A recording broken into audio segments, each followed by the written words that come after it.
Hi, this is Chelsea from KiwiBox.com, and we're going to give you a sneak peek into Mortal Kombat versus DC. Well, Mortal Kombat vs. DC Universe is the 8th iteration of the Mortal Kombat franchise. We've been doing this since about 1992, and it's the first iteration that's coming out on the next generation of consoles, 360 and PS3. Tell me about the brutalities and fatalities. You just mentioned them.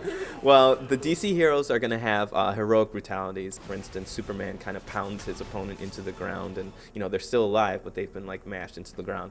So tell me more about the Xbox Live option on this. Yeah, we're going to have a full multiplayer experience on both PlayStation Network and Xbox Live. On Xbox Live, we're doing a couple things that have never been done before. So what we created was a series of chat rooms that you can kind of go into the lobby, see who's around, go into the different rooms. It's like, hey, DC fans here, beginners here, MK fans here, that kind of stuff. Go around, talk, see who's been winning. You kind of see their streak, who's got the longest streak. All right, I'm going to get in line and play that guy. And we really wanted to kind of bring that arcade experience to the Xbox Live. Basically, when you pick story mode, you'll be able to pick which side you want to see. You pick either the MK side or the DC side.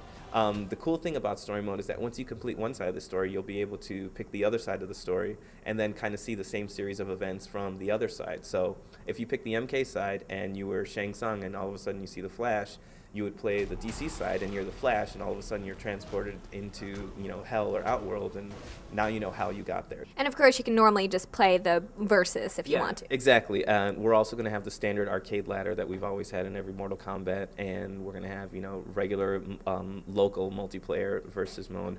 There's 20 characters that are going to be unlocked straight from the bat, 10 from each universe, and then there's going to be an additional 2 characters that we're not really talking about too much that will be unlocked once you complete story mode. But we wanted to make the most iconic MK characters the most visible in this first iteration of this game. So, there's still room for those fringe characters that didn't make the first cut with downloadable content that we're probably going to have a little bit later on. Mortal Kombat vs. DC Universe will be out at the end of November for PlayStation 3 and the Xbox, so check it out. Finish him!